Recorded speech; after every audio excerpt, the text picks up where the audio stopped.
Hello,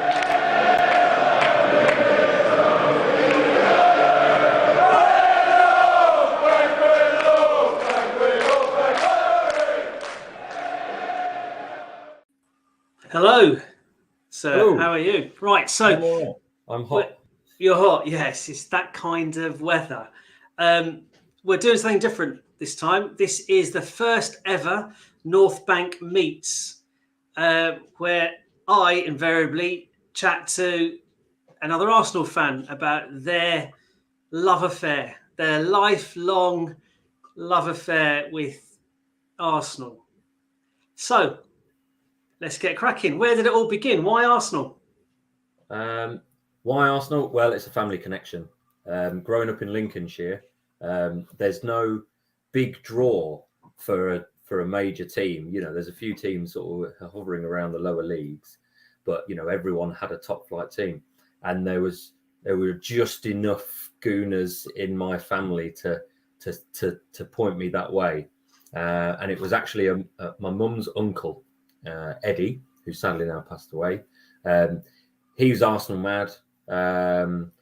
From the south. I don't even know exactly where he was from, but I know he was from that way originally. And then, he took me to my first game, and that was it. You know, going from, Boston United in non-league to then seeing the marble halls of Highbury. That was it. It was a done deal then. That was it for life. What was the kind of alternative pull potentially? Who could it have been? Well, it's a funny thing because obviously you can look at my uncles and even into my grandparents, and it almost moves with the generations. So my granddad had and I hate to say this, but he had a slight affinity for that Spurs side that did the double, all those many moons ago. 61. Because he was sort of that age. And my grandma then was a bit younger. It was Leeds, and then I've got sort of older uncles who are older than my mum, who caught the tail end of Man United at the end of the 60s, winning the European Cup, or Chelsea in their sort of, Chopper Harris days. And that's the thing. But none of them were football, obsessives or lunatics like I've seemed to have become. I think the closest was my Uncle Kevin, who was football mad and a nominally a West Ham fan, but spent most of his time running the line. He was a linesman to quite a good level, and then he was sort of just a lover of the game, really, as a lot of people in my family are. They just watched whatever was on TV and not obsess about one particular club or follow one particular club to that extent. Yeah, so I don't know what happened with me. I think probably not having siblings meant that I focused on it maybe a little bit more than others. I don't know. Okay. And your uncle, you said your uncle took you to your first game. Was it under the floodlights by any chance, or was it a weekend game? No, it was a weekend game, and it was against Newcastle in the 93-4 season, I think it was. We lost, but it didn't matter. I would have been about 9-10 at the time, and it was just, especially a country boy from Lincolnshire going to London and, eating a fry up on the motorway on the way down, all these sort of like little checklisty things. Walking around the ground, going on the tube for the first time. Oh, it was just magic. Buzz and the noise and the buzz of it was just incredible. And we lost. Do you remember the score? Yeah, we lost 3-2. And Beardsley for Newcastle played because we lost 3-2 to Newcastle. Beardsley was just incredible. He was like the best player I'd ever seen in the flesh at that point. Adams had got a goal back as a little bit, as a sort of fight back, but they ended up going 3-1 ahead. And then we were just about getting out of our seat in injury time to try and, get ahead of people in our row to try and get out. And Wrighty managed to score in the 90-something minute to get one back for this kind of like late push that sadly didn't come to anything. But leaving, having seen Wrighty score in front of the North Bank, that was it. Boom. I was just so delighted because he was the player that I just loved. What a guy. Yeah, well, okay, that covers. My next question was going to be what player from that kind of those early days for you kind of ignited the passion or fired the imagination. So Ian Wright for you. But that spine of that team, early 90s, were players who they played with the full-on heart and soul and the blood and thunder of players of that era.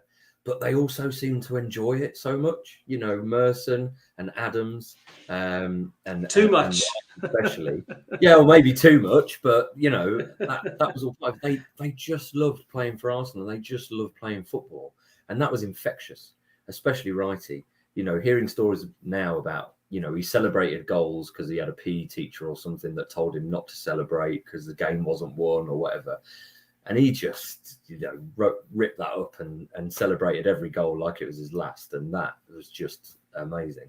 And then Tony Adams, what a lead. Yeah, just like shaking his fist at people and shouting and screaming, which, you know, I sort of adopted as my style of playing football. You know, if I couldn't be better than everyone, I'd be louder than everyone. And, you know, that might make people notice. Right, okay. So Lincolnshire, what were the other shirts worn on the playground then? Were there any other Gooners in the playgrounds in your school? There was one or two, particularly by the time I got to secondary school, and obviously the pool is a little bit bigger. But most people, especially being from the north, Liverpool, Man United, and mainly Man United, especially that era. You know, when we were sort of late primary school, early secondary school, Man United were just winning everything. And, you know, it's not to say that, you know, all my friends were glory hunters, but that tends to be what happens. You know, generations kind of steer towards those major teams. And they've stayed, you know, lots of my friends are still Man United fans in the same way that, you know, people will probably look at me and go, oh, yeah, he probably followed Arsenal when it was Wenger and doing the doubles and everything like that. It's like, well, it's a little bit before then, but, you know, we were winning FA Cups and it was the George Graham era. Massively, yeah, massively. When we were successful, but playing turgid football half the time. Yeah, but it's weird because 1-0 to the Arsenal. Well, exactly. But in my head, I just loved football so much that, it's only later when you realise what boring, rubbish football looks like. Because when you're a kid, all football is amazing. So I just didn't understand that. But it was only when, being a teacher, I've obviously got lots of displays up, and what I've got in my one corner of my room is a little timeline. And on that timeline, at different ages, I think I went for 9 and 17. You know, what was my favourite book then? What was my favourite film? And I've also done a major event. So when I was 9, the major event was us winning the League Cup against Sheffield Wednesday in 93 extra time replay with Andy Linnigan, you know, heading in deep into sort of extra time or whatever it was.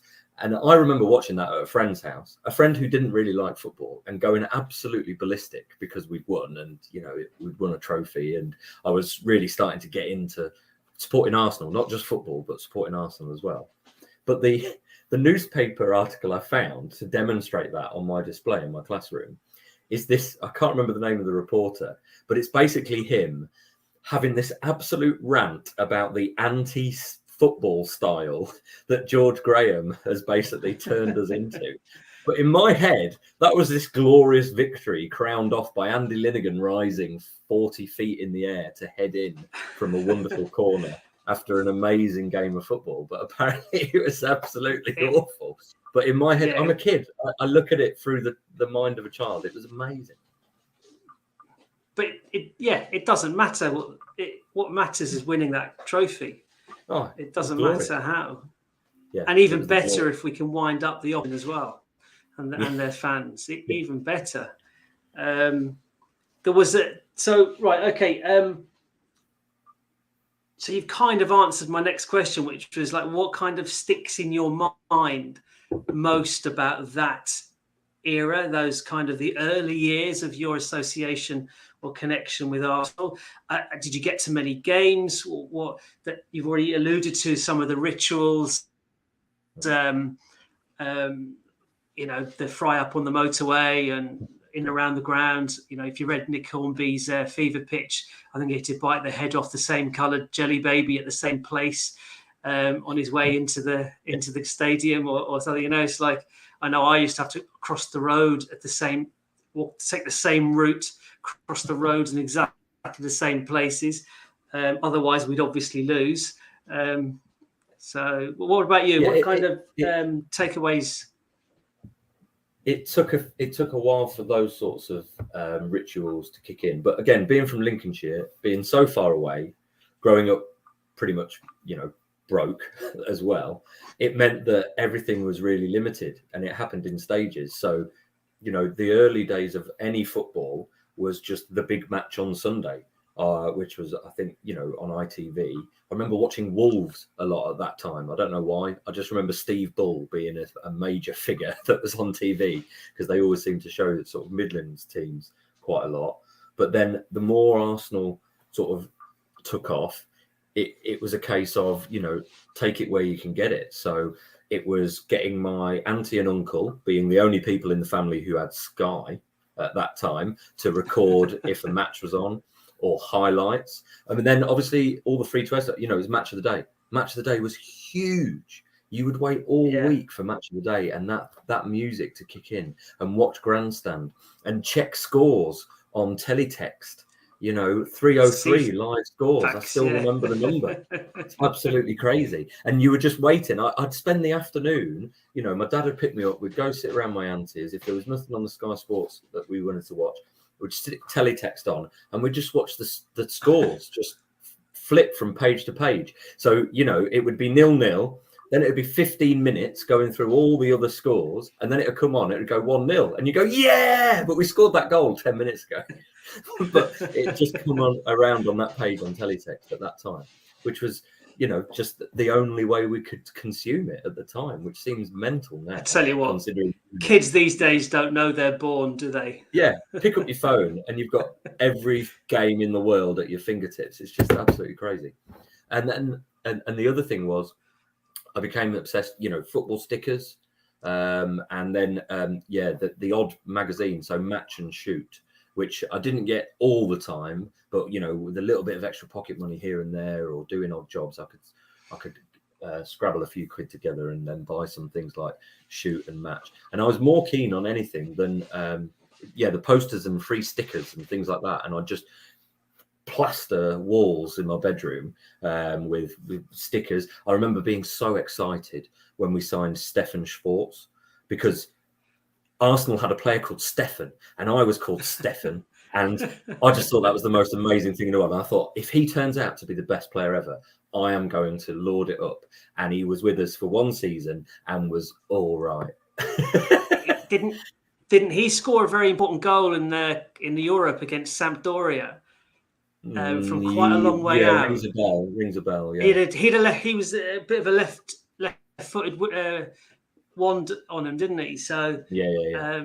But I know what you mean about the name, because I'm Martin, and Martin Hayes was the first Martin player in the Graham League title league campaign, and then obviously Martin Keown, and now we've got Martin Ødegaard. So Martinelli. Okay. No. Not really. You should totally take that. Well, I've got Martin Ødegaard. So the quality of the Martins is increasing. Getting further forward as well, like that. Yes. Right. Okay. So So I don't know. So 293, around about that time.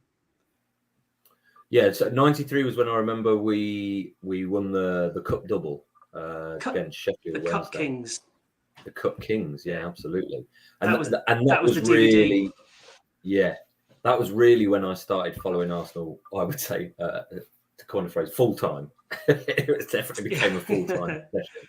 And I remember being totally obsessed with our Cup Winners' Cup run the year after. And for us to then win it, I just thought, well, this is just what Arsenal do, isn't it? We win cups, we sort of do all right in the league, and you know, that's it. And that's the folly of youth, isn't it? But it was just an obsession from then. You know, then it became saving up for kits, and you know, like you said, getting DVDs. Yeah, I remember Grandad coming home from markets with the odd DVDs, and there was a definite shift where every birthday and Christmas that came around, that was it. I was getting Arsenal stuff. You know, people would just accumulate it over the year, aunties, uncles, grandparents, and mum and dad as well. And it was just Arsenal stuff. It was Arsenal mugs. It was Arsenal scarves. It was Arsenal little figurines, those Corinthian ones with the big heads. Just everything was just Arsenal obsessive. Yeah, it was mid-90s, George Graham, all those brilliant sort of, you know, players that we had, the odd, you know, international player that would sign. And get you all excited, and the start of the Premier League, and of course then football just became so much more weirdly more accessible, even though it was behind that Sky paywall. It became an event, a TV thing that cottoned on and seemed to really catch. Yeah, you became very easy to buy presents for, quite clearly. Oh, absolutely, yeah. Right. Okay. So, go on. No, go on. I was going to say to the point where it's only just recently stopped, and I'm 37. So you know, now I have to tell people, look, we've bought this farm. I need money rather than memorabilia. I've grown up. Not so much grown up. It's just I've got bills to pay. Yeah. So I need help if you're going to give anything. Right. Okay. So that's, I don't know. Let's a quick bit of maths here. 30 years you've been supporting Arsenal. Yeah. So what would you say in those 30 years? And it might be that first year. I don't know. Would you like describe as the glory years for you? You might say these years we're in at the moment or about to enter, but kind of the glory years for you, where it reached that kind of pitch perfect almost. Where the stars aligned, or you felt more. It's going to sound really corny and cliche. Where you felt more at one with the club, you know, that kind of the biggest connection or whatever. What's for you? What are the glory years? And there might be two different eras for different reasons or something like that. I don't know. Well, I think there's three for me. There's definitely three phases, because that first phase, when I was a kid, George Graham winning cups, winning the Cup Winners' Cup, and you know, having that kind of innocent sort of child view of football where it's just all brilliant all the time. That's golden, and that will always be amazing, and the start of it all. But then there's that successful Wenger period in late 90s. Where weirdly, I wish I could admit that actually the bond got stronger. But if anything, those teenage years with pressures of school and growing up and living out in the sticks, I loved it. And I couldn't, you know, I felt absolutely amazed that, you know, I could argue that we were one of the best teams in the world. And we had some of the world's best players in Henry and Vieira. Was just electric, you know, and so exciting. And, you know, is arguably the peak of our club's history in terms of, you know, quality, so especially on the pitch. But at the same, it's funny you said about the connection with the club. But I think when I started going to matches more regularly, I signed up as a Red member quite early doors when I was at uni. So that would have been sort of mid 2000s, and started going more and more and more. But I signed up for the season ticket list, and when I got that season ticket in 15, 16, you know, I felt like I'd arrived. It felt like that was such a moment, because I never envisaged ever having a season ticket. You know, when I signed up for the season ticket waiting list, it was with the proviso that somehow my degree would enable me to afford it. And so far, touch wood, that has come to be. And now, you know, going pretty much week in, week out to all those home games. You know, I wish I lived a bit closer so I could do the evening games in the week as well. But, you know, it is what it is. just feel part of the club, and that's mega. And I know we've spoke about it a lot, but this last season, with a core of young players and everyone starting to really get behind the team, it does feel good and different and connected at the moment. So those three, the childhood innocence of the late George Graham era and winning cups, the Wenger era just because of how mind-blowingly good it was, and then now because of being a season and feeling that pick a player from each of those three phases that kind of encapsulates that era for you. One player.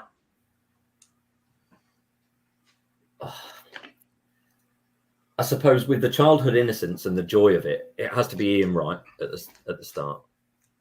And then the problem with the Wenger era is you could have 5 legitimate cases for whether it's it's got to be Bergkamp, hasn't it? It's got to be Bergkamp. I mean, he did things on a football pitch that just make no sense and defy physics. But then Henry he's a whisker behind, just a whisker.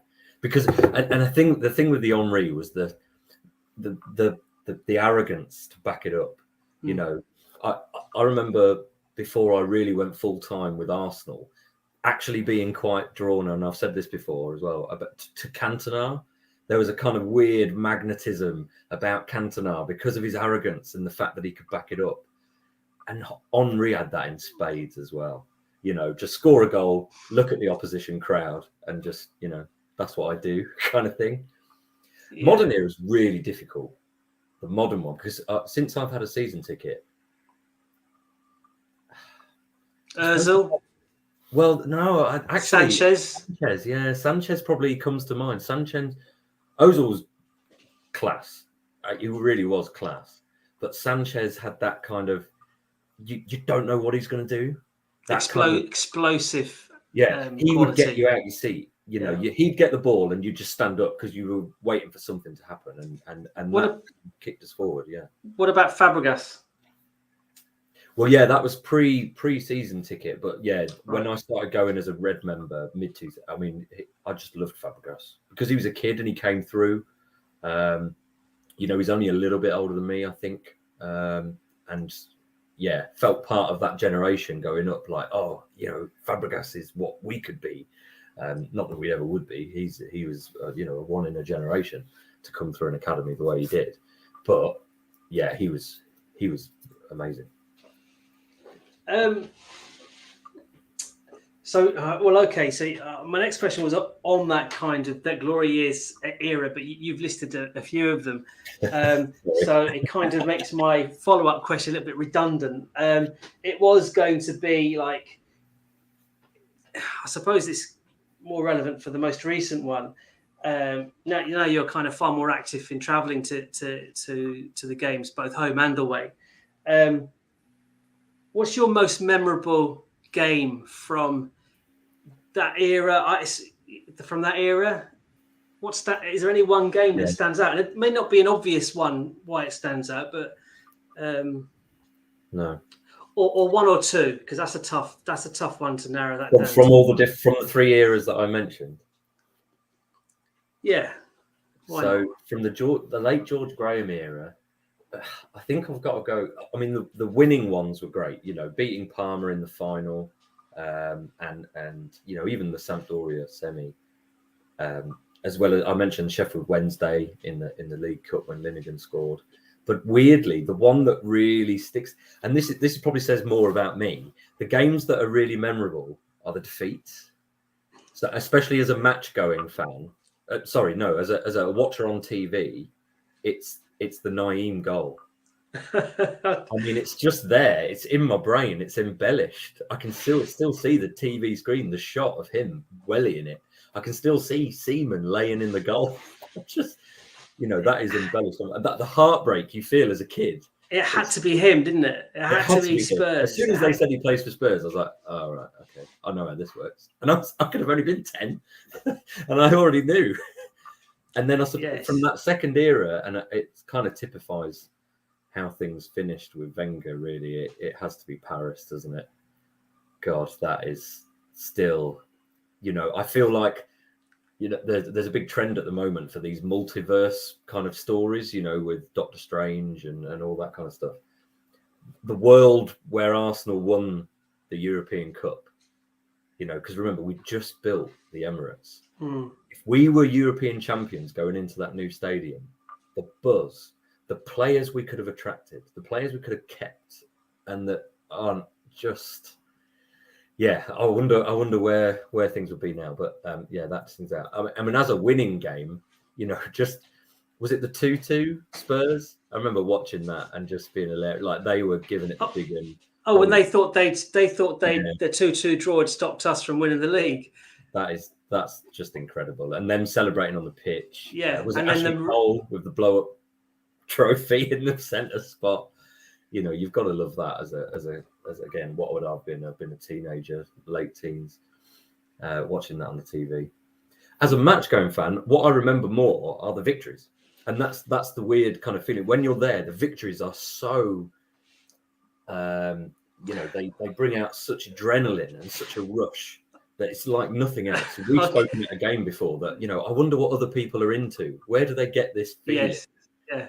Of just exhilaration and ecstasy, the lows are low, and there was a time when it would ruin my week, but I'm sort of beyond that now a little bit. I say a little bit. You can say that in the summer. You can say that. You can say that because we're between seasons. Yeah, exactly. Going as a fan, what I remember is as a Red member beating Man United in 2008, 2-1. Henry header? No, not Henry header. It was Nasri. Nasri scored. I think he got 2 that game, and we again we were just buzzing. To beat Man United at any time is great. So that was electric. But I mean, beating Spurs in the third round of the cup. The whole Sherwood thing, because he'd just taken charge. Rosicky pinching Danny Rose's pocket on the halfway line, dribbling and then dinking it over Lloris. We won 2-0. That was the game where Theo gave it the big one in front of the Spurs fans. And we were right next to the Spurs fans. I wasn't a season ticket holder then, but I had tickets right next to the Spurs away end. And it was just glorious, because it was them and it was the FA Cup and they had more fans there, and we just absolutely just romped it. And then since I've been a season ticket holder, Man United last season was really good. What a game that felt like, really pivotal. It kind of put them out the running. They looked really average. Xhaka scored a screamer from distance. Really good. And I've still talked with my father-in-law about Giroud's scorpion kick. We're talking about moments. That was just, it feels weird because we were just watching the screen and going, ooh, it was like a fireworks display. They were playing it over and over and over again. And that was very strange, but great. Right. Okay. I'm just like, as you're talking about, the match going experience compared to the television experience. I hate the TV experience now. Yeah. I've so gone off it. But for sure. I mean, there's so much more to kind of surrounding the match, the live match, obviously, and the atmosphere and so on. But if you were to ask me, I do remember Paris. I was at that game. It's one of the reasons why I don't have as strong a connection with Henry as I should, even though when he came back and that Leeds United goal at the Emirates was probably the most emotional moment at the Emirates so far. I could not believe that had happened. I mean, that was just unreal. And you still get quite emotional watching it again now, and if it's with the live commentary. But just because he was clean through and he could have made it 2-0 with 15 minutes to go, and that alternate universe would have been the reality. We'd be looking back, we'd be chatting about it now and what would have happened. So But also I remember Leeds 99. I was at the Ryan Giggs goal, the Bergkamp penalty miss. That was a sickener. The FA Cup final, I don't know what year, at Cardiff, Liverpool, when Liverpool absolutely mugged us. Was it 2 or 3 handballs? VAR would have won us the cup that day. Oh, absolutely. But anyway, Owen came on, didn't he? yes. But the atmosphere there, I think the roof might have been, I can't remember. The atmosphere there was just hairs on the back of the neck. But anyway, right. So this last section, is just like a random series of questions in the order in which I thought of them. Okay. There's nothing more prescriptive than that. Okay. So the first one is, and I don't know why this is the first one. I don't know why this probably says a lot more about the questioner than it's like, have you ever cried at an Arsenal game or in connection to an Arsenal game? And it doesn't necessarily mean cry as in despair. It could be tears of joy, but cry, period. Yeah, I mean, I remember getting quite overwhelmed when, because I've only been to one cup final, and it was the 2015 Aston Villa one where we've won 4-0. It was dead easy, to be honest. Villa weren't any great shakes that day, and Sanchez again scored an amazing goal. But yeah, watching Arsenal, the team that I'd followed for however long, being there in the flesh, us lift a trophy,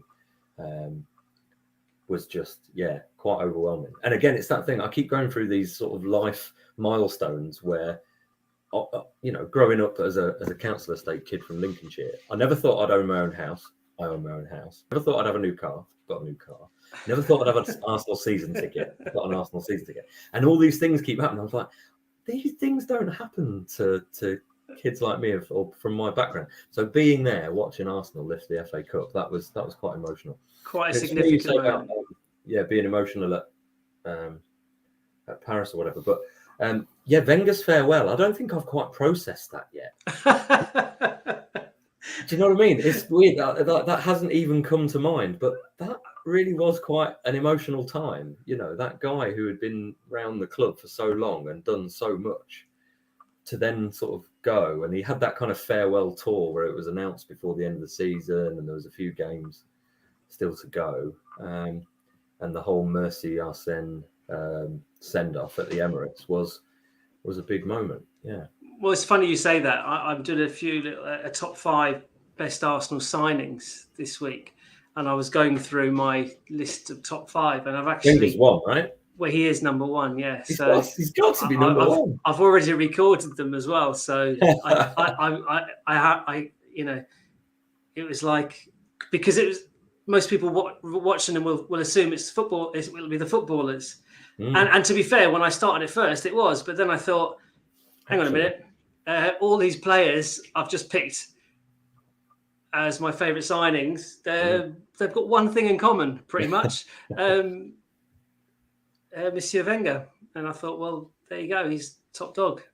Best. And for those of us that have heard David Dein tell the story of how he came to be at Arsenal, it did feel like a transfer saga. It was someone he courted for a long time. Yeah. The press got wind of it, and then it all sort of unfolded that way. Wasn't it the year before the Arsenal board said no? Yeah, they weren't prepared to take that bigger jump. But Bruce Rioch. I wonder who would have been in the running instead. Howard Wilkinson? No, I think it was Terry Venables, wasn't it? Venables, right? Okay. I might be wrong on that. Well, that would have been great for the Tuesday Club. Yeah, no. Okay, right. Again, there's no rhyme nor reason to these these questions. One doesn't follow on seamlessly from the other, as you'll notice. Which player would you loved us to have signed ever? So not an Arsenal player, obviously. So which player? See, then it's the realm of, which player would I have just loved to have seen in an Arsenal shirt, or which player? I'm a little bit worried that you're going to really ruin my evening with this answer. I'm not going to say Eric Cantona. Okay, that's all right then. That was my concern. I mean, yeah. Is it someone I just would love to have seen play for Arsenal, Yeah, or is yeah. it someone that if we'd signed them at a certain time would have really helped us? That's up to you. That's up to you. Yeah, Well, in their pomp. Yeah, I think just to indulge in the fantasy. I mean, the original Ronaldo, you know, R9. Those few years, because obviously he had a slightly shorter career. Those few years when, again, the thing about watching football in the 90s was, you know, Football Italia on Channel 4. That was your gateway into European football. Yeah. Before then, there was just nothing. Every time a European Championship or a World Cup came around, that was the only time you saw foreign players. So sure. Football Italia, him for Inter Milan, just running through teams and doing things that, you know, he just had that kind of power. You know, the only modern equivalent player I can think of is Mbappe, that has that burst of pace with power and finishing. He was just electric. He was like he was from another world. In terms of signing a player to transform our fortunes, yeah, it's hard not to look at the Luis Suarez debacle and think what a striker of his caliber would have done that season had we not faffed around with a £1. And interestingly, and it's something we might talk about in the coming weeks, I noticed a gossip rumoured article about N'Golo Kante recently, and again, a player 3 or 4 seasons ago. Yeah, it may be even, you know, at the time that Leicester got him as well, because we've spent so long not replacing Vieira or not having that solid midfielder that we can absolutely rely on week in, week out. And we still haven't.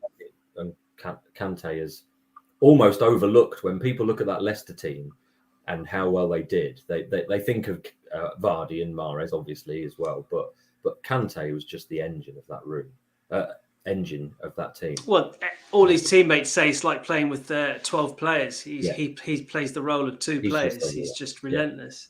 Yeah. Okay. Who has been your favourite Arsenal signing? Not Wenger. Not Wenger. Well, I'll tell you, again, the excitement, because he came from Italian football and because he was this world-class player. And although we signed good players, you know, Ian Wright, who I loved, you know, we signed him from Palace. He was a good player, he was on the up. But this was a player from abroad. He was European. He was a striker, and you know, he played for the Dutch team. I mean, it's got to be Dennis Bergkamp, you know, and for big money, what felt like at the time as well.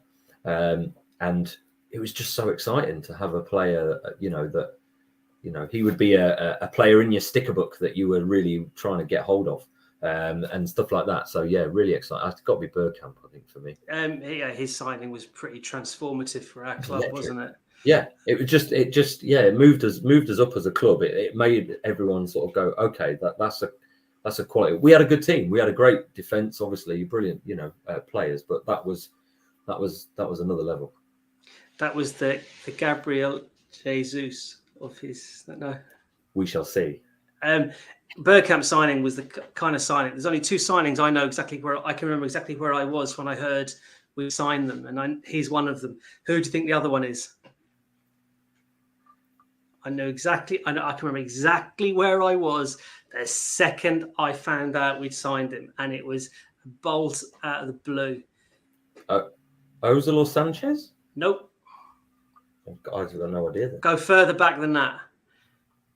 Charlie Nicholas. Oh, not that far back. How old are you again? Yeah. Well, what would be righty then? No. Oh. The context made it even more sweet. John Jensen. He had just scored in the Euros final, hadn't he? So, no. I could be here all week. The greatest free transfer in the Premier League history. Oh, Sol Campbell. What am I doing? Yeah. Of course. Just exactly where I was when that signing took place. Okay. What kind of Arsenal fan am I? Your favorite Arsenal moment. I know you've talked about quite a few, but single it down. Your favorite Arsenal moment. Cool. Just the one. Yeah. Favorite Arsenal moment. Yeah. I mean, because it sort of kickstarted, or it felt like it kickstarted that so successful period under Wenger. It's probably got to be Overmars' goal at United. Was it Overmars' goal that won us the title? Yeah. No. It depends. Is it from the Anelka flick on? Yeah. Right. That didn't win us the league. That brought us 6 points behind them with 3 games in hand.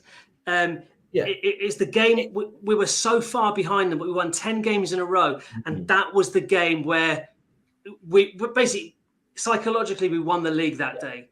Well, it's funny that I remember it that way, because that's how it felt. And I think they were worried. There was something about, the fact that we'd gone to United, and that 98 team, by the way, people talk about the Invincibles, but Overmars, and like you say, Anelka, a raw, electric, full of pace Anelka. Yeah. With that back four and Seaman, and as well as Bergkamp. And was Wright still knocking about then, or already gone by then? I can't remember. Yeah. But either way, it felt like they talk about these zeitgeist moments. That felt like a shift. That felt like Arsenal were now at the top table, because we were beating United at home. We'd won those games in a row. We were there.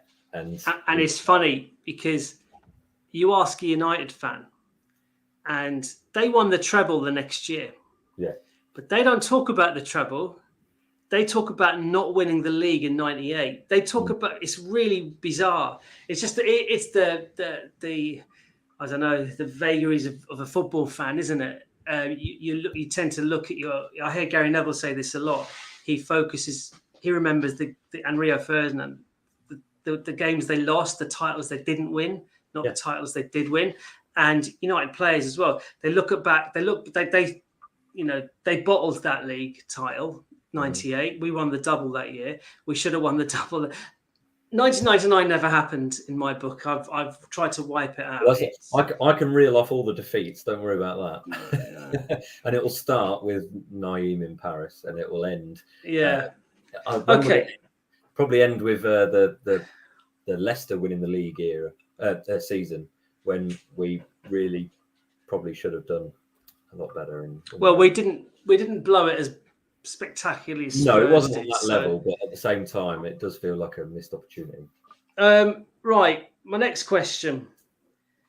This is just like, I've gone for the most vague possible question here. Clearly, how has Arsenal impacted your life?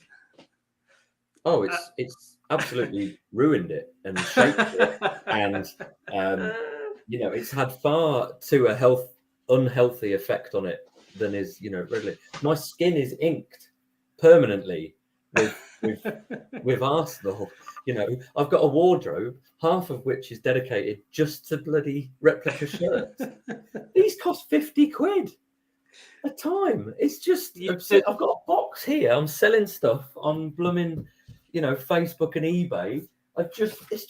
It's when I think about it objectively, it's rubbish. It's just, but it's amazing, and it's part of that club. And a lot of this stuff, I can wear one of these shirts, and I can be in the furthest flung reaches of the Madagascar jungle, and people will go, "Hey, Arsenal! Hey, Henri, Bergkamp, woo," and that's it. It's football is brilliant for that. I love the community. I love the fact that I've chosen the tribe of football, and I'm also loving the fact that I've chosen the tribe of Arsenal, because of course there's things that disappoint you, and as football goes into the realms of despots and petro oil states and things like that, Arsenal still retain that slight semblance of class about them. And that's not, we're not perfect by any stretch of the means, but I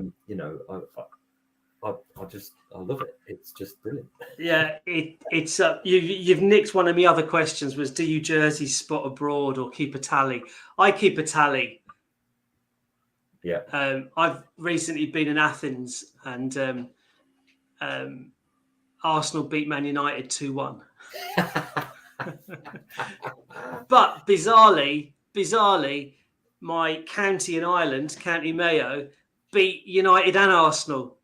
Yeah. I saw 3 Mayo jerseys, which is ridiculous. I've never done that before.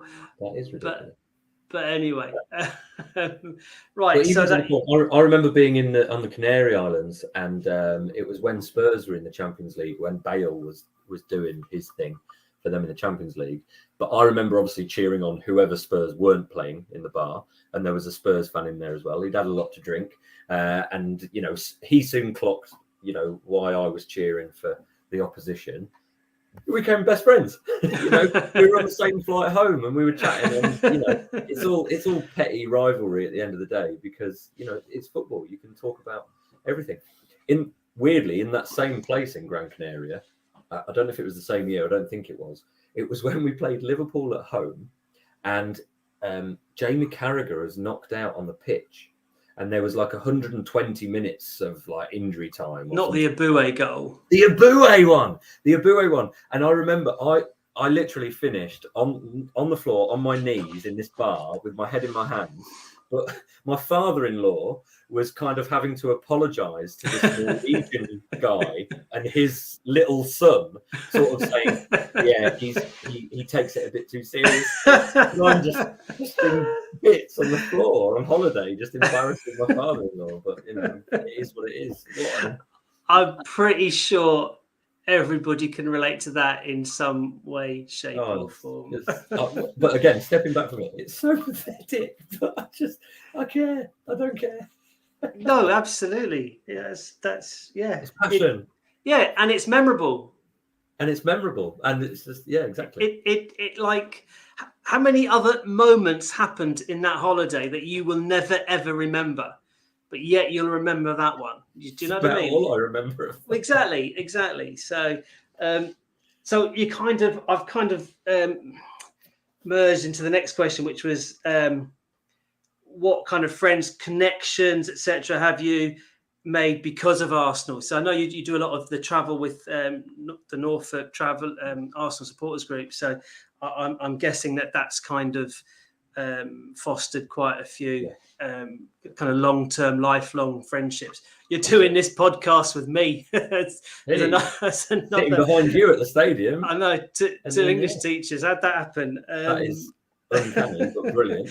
How did we even establish that to begin with? I've no idea. No, to be honest, but I think obviously because you take your daughter along, and in just chatting, maybe there was some kind of school milestone come up and ticked off, and I was like, oh, actually, that's what I did. But moving to Norfolk was an interesting one, because my wife's originally from Norfolk.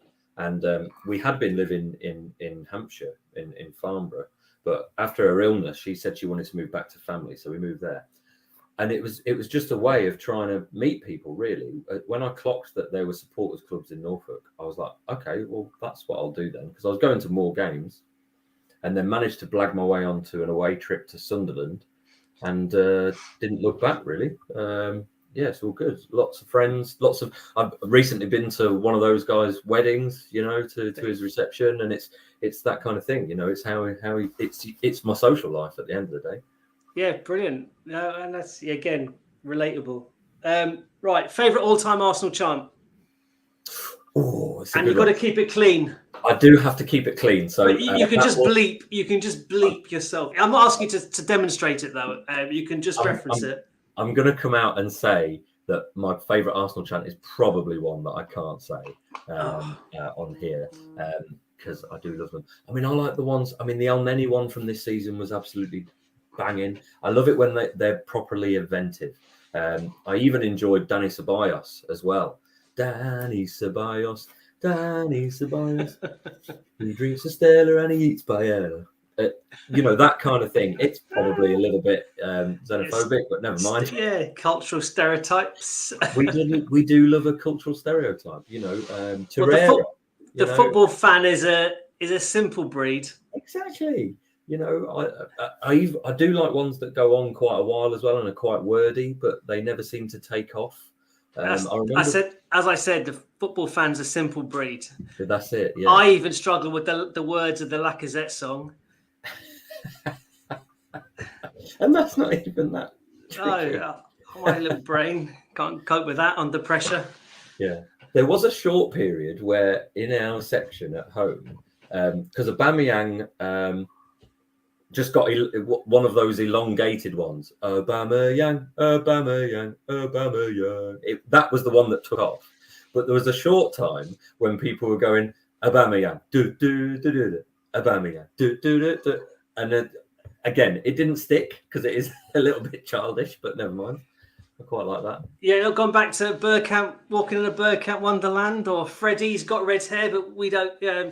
We love you, Freddie. He's bold. He's got no hair. That's the one. Yeah. But Freddie, like everywhere, that's a classic. Yeah. The first one I ever learned was from a lad who I knew at secondary school, and his family were Gooners, and it was a real throwback one from Highbury days, and it was. Bertie me said to Bill Shankly, have you heard of the North Bank Highbury? The Shank said, yes, you're the loudest and the best, and we all support the Arsenal. And that's going right back. So I always liked that one because it was quite unique. Never heard it at games or anything like that. Yeah. I think you should start it for our first home game. I imagine a lot of fans, the ones who are holding up and recording corners and things like that, they'll go, who's Bertie me? Yeah, probably. Right. Favourite all-time Arsenal player? Have I done that one already? I think we've done that one already, haven't you? Favourite always goes back to Wrighty because he's just a joy to watch. Okay. Favourite current Arsenal player? Yeah, it's interesting. That's tricky. I mean, I love Tierney, but probably as much for what he does off the pitch than on it. When you turn up to a match with a Tesco bag and your deodorant in, you are. I'm all about that. That is great. I think that's absolutely. That's a kid sticking with his roots. He's so down to earth, isn't he? And he's just so lovely. I just really want him to get a couple of good, long seasons away. But at the same time, there's something about the kind of unflappable nature of Saka. He plays like he's just having a lazy kickabout down the park. And I don't mean lazy as in he seems lazy, as in just casual. He's playing in that kind of, this is easy. Look, he's like a Rolls Royce. Yeah. He doesn't have to accelerate because he knows he's got the power and he does it with poise. And I think he's a real glorious player to watch when he's on it. Cool. Okay. Have you ever met an Arsenal player? Yes. So we did an evening with Ray Parlour down at Great Yarmouth, of all places, and he was on great form doing one of his after dinner speeches. Who are the others? So we've done a couple of fan events with the supporters club at the end of season, where I've met Lee Dixon, who's absolutely lovely, and Martin Keown, who's brilliant as well, very likeable and easy to go. What was quite funny was the chairman of the supporters club was there, and you were sort of shepherded around in groups, and we're doing a meet and greet with Martin Keown. And just before we meet Martin Keown, we're sort of chatting, and the chairman of the supporters club goes, "Oh, I bet loads of people will go on at him about the whole Van Nistelrooy thing and that." And we're going, "Yeah, so that's what. Yeah, don't mention that. Just play it cool, everyone." And of course, what does he do? He goes up to him and goes, "Hi, Martin. Oh, I love that thing you did to Van Nistelrooy. Oh, that was brilliant."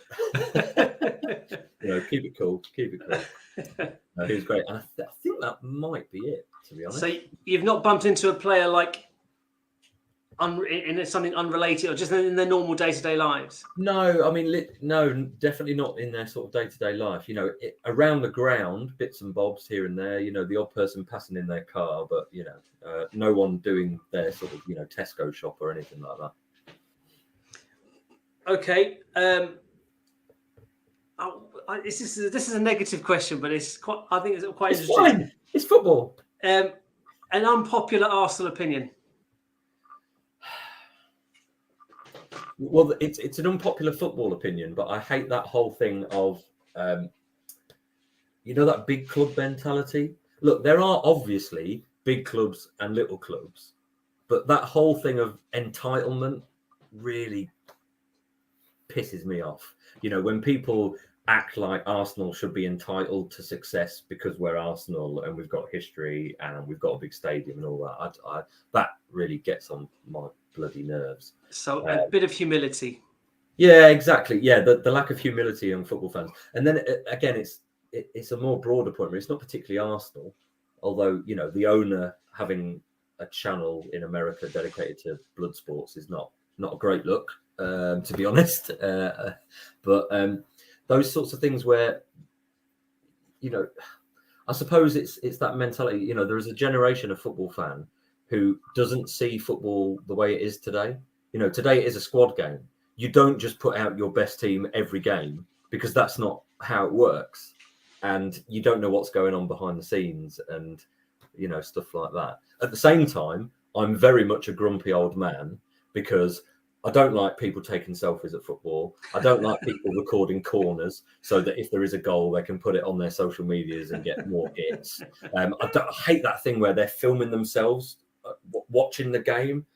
Just get in the bin. Just live for the moment. Stop watching life through a screen. You know, and all that. No, that's yeah. We'll rein that rant in a little bit. Right, Okay, right. We're down to like 3 to go. Which Arsenal player, living or dead, would you like to have been friends with? Oh, that's a good one. I mean, I've recently stopped drinking, and before then, you know, Ray Parlour, especially on social media, just looks like he's having a whale of a time. He's living his best life, isn't he? To live in Ray Parlour's world must be absolutely fantastic. But Ray Parlour on the Holloway Road after a football match might have been a bit of fun as well. Well, yeah, exactly. I mean, at the same time, I mean, when I was younger, I loved Perry Groves because he had ginger hair like I did as a kid. And again, he seems very down to earth. And with it, I like those down to earth players like Wrighty and like Kieran Tierney and all pick that. one. Which one would you like to have been friends with? Oh, I don't know. But then who are the? Oh, Gilberto played the lute. Oh, Gilberto played the lute. What am I going to do? He had the best taste in music. Oh. Ray Parlour. Let's go, Ray Parlour. Okay, that can still happen. Yeah, probably could. Yeah, I've only been abroad to see Arsenal once in Bayern Munich, and he ended up in the Irish bar where we were and leading a few chants here and there. And yeah, seemed absolutely sound. So brilliant. I've had a drink with Ray Parlour. There you go. There you go. Claim to fame. Okay, the penultimate question. I'm saying the penultimate question. I'm actually struggling to read my last question. Oh, right. So this might actually be the last question. If Okay. I can't decipher it during your answer to this question, it will be the last question. Just going back to the previous question, actually, player I'd most like to have been friends with, actually, it's not a player, it's a manager, Arsene Wenger. No, that's that player. Surely. No, of course, Wenger's going to be, if I say Arsenal person, you know, it's going to be Wenger all day long. Ultimate dinner guest. You know, the guy yeah. can talk about anything. You Yes. know, you can talk about, I don't know, the post-impressionist movement of, you know, the early 20th century, and he'll have something to say about it. He seems like one of those guys. Well, he has, I mean, 6 or 7 different languages he speaks. You know, he's got an economics degree. Yeah. Sorry? Degree in economics. Yeah, degree in I might even be a master's in economics. You know, he was known as the professor, not just for the glasses. Yeah, it was well earned. Him, I think. Yeah. So, which current player, money no object, would you like us to sign? So, actually, we're in the close season, so it's the transfer window's open. Who do you want us to buy? Money no objects. So, within the context of our squad now. With our squad now, I mean, it's Haaland, isn't it? Haaland is the big goal-scoring striker that we want, but can't afford. Have you not seen the highlights from our game against Nuremberg? No, I've not seen anything. I saw the odd picture, and I've obviously read that Jesus got a brace. Is that right? Yeah, not Jesus. Jesus got a brace. I'm sticking with Jesus. It's a whole new spin on the "Bejesus said Paddy." It is, isn't it? There you go. We need the other Vieira back as well to make that chant work. He got 2, and he was responsible for the 2 OGs as well. Oh no! So no, he put them under pressure. No, our own goals. We scored 2 own goals. Like, Hold on. they scored 2 own goals for us, Right. Okay. and it was because of the pressure that he put on the. Right. At first viewing, it looked like he'd scored them both. In my head, then, when Yeah. you said that, he scored No. 2 and he Yeah. scored 2 own goals, in my head, I'm going, the Lord giveth, the Lord Yeah. taketh away. Oh, Oh, come on. yeah. That's going to be all season. You're going to want to move seats by the end of the season. Don't resurrect that one throughout the season. Whee! Boom, nailed it. Hey. Oh God, I'm going to forgiveness. be a nightmare. I can't read. Yeah, I know. It's funny when I read that question out to you, my mind went to Haaland as well. But then I also want a midfielder, and I'm trying to think who the best midfielder in the world is at the minute. And it could be De Bruyne, but then I'm probably thinking more someone a deep line midfielder. Yeah, Who's the best, proper central defensive midfielder? I mean, Kante, but Kante's had an iffy couple of years with injury. These links. David Ornstein tweeted today that Fabrizio Romano tweeted today that there is no contact between us and Kante at all at the moment. That they are just rumours, and I'm pleased about that because his injury, it's basically the issue. Yeah, it's caught up with him. We'd be buying another 30 plus something from Chelsea and getting exactly what we paid for. Tielemans would make more sense. I can't read my writing. It says favourite all time and then something else, and I have no idea what that is. Player, kit, manager, favourite all time. Favourite all time. It's the badge. Yeah, which era badge are you? I like that one. Oh, the 90s shield with the Victoria Concordia Crescent. Yeah. That one. Yeah. That one there. Favourite, that one there, yeah. So is that your favourite kit? It's not my favourite kit. It's definitely my favourite. What's your favourite kit? Well, it's either the Bruised Banana that this was inspired by, but the original one from 92. Or I really like the Farewell Highbury kit, the kind of red currant one. Oh, right. Okay. It's got a colour. It's got a nice colour red. It's one that you can wear sort of, out and about and not feel like you're standing out as a football fan. I'm not a fan of the collar. I love a collar. Jersey. But which player do you think of when you think of the Bruised Banana kit? Well, I mean, who do you see in it? Well, yeah, I mean, it's either Wrighty or Adams because I've got a couple of programs with them on the front wearing that kit. But then I suppose since seeing a lot of documentaries, I mean, Rocastle features loads in that kit when you see goal compilations and stuff like that. But yeah, Adams or Wrighty. I think on the basis that I can't read my own handwriting, which isn't the first time, and it certainly won't be the last, I think that's it. I think we're done. Cool. I think that is the Arsenal world according to Stefan. Done. There you go. Yeah. Thank you very much. No problem. That was fun. Memory lane has been walked down. Jogged down, crawled down, slipped, waded through, fall over, waded through. There you go. Right. Okay. That's brilliant. I shall end this now and say thank you very much. See you soon. I'll catch you with more podcasts later. Anyway.